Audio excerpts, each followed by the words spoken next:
క్రైస్తవ ప్రచారకుడు ప్రవీణ్ పగడాల గారు మృతి చెందిన దానికి మా ముస్లిం సమాజం తరఫున వారికి వాళ్ళ కుటుంబానికి ప్రగాఢ సానుభూతి తెలియజేస్తున్నాం. అదేవిధంగా ప్రవీణ్ పగడాల గారి ఆత్మకు శాంతి చేకూర్చాలని చెప్పి ఈరోజు మనం ఇఫ్తియార్ తర్వాత అతని కోసం కూడా దువా చేయడం జరిగింది.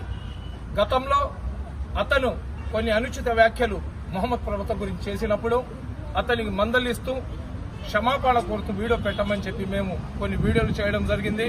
మనం పెట్టిన వీడియోలకు స్పందిస్తూ అతను క్షమాపణ కోరిన తర్వాత ఇస్లాం ధర్మాన్ని అనుసరించే మేమందరం కూడా అతనికి క్షమించి అతని గురించి మేము పట్టించుకోవడం వదిలేసినాం.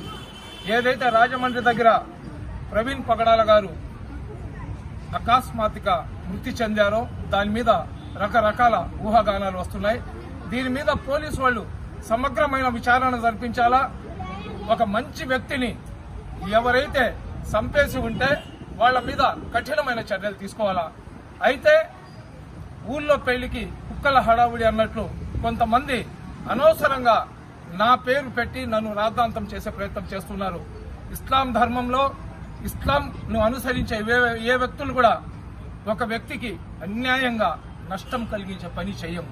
అందులో పవిత్రమైన రంజాన్ మాసంలో చిన్న బిడ్డ కాడి నుంచి చనిపోయే ముస్లిం వాళ్ళ దాకా కూడా పుణ్యమైన కార్యక్రమాలు చేస్తారు. కానీ ఒక మనిషిని జీవితాన్ని హరించడానికి ఇస్లాం అంగీకరించదు.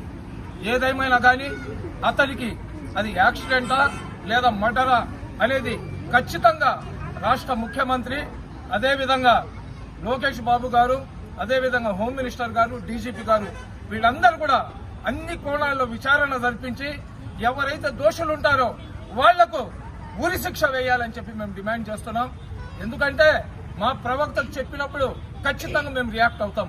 మీ దేవుళ్లకు చెప్పినప్పుడు ఖచ్చితంగా మీరు రియాక్ట్ అవుతారు. క్రైస్తవులకు చెప్పినప్పుడు, యేసు ప్రభుకు చెప్పినప్పుడు క్రైస్తవులు రియాక్ట్ అవుతారు.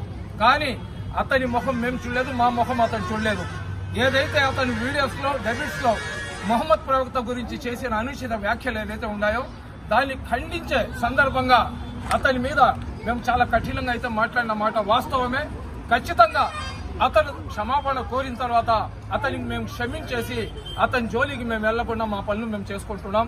నేను యావత్ క్రైస్తవ సోదరులకు చెప్తున్నాను, ఎవరో రెచ్చగొట్టి ఏదో చెప్తే అనవసరంగా మీరు కేసును పక్కదావ పట్టించేటట్లు రకరకాలుగా మీరు తెలిసి తెలియని పనులు కానీ చేసుకుంటే అసలైన దోషులు తప్పించుకొని దర్జాగా తిరిగే పరిస్థితి వస్తుంది. కాబట్టి దయచేసి మీ దగ్గర ఆధారాలు లేకుండా అనవసరమైన కామెంట్లు చేయబాకండి. అదేవిధంగా ఎవరైతే చనిపోయినాడో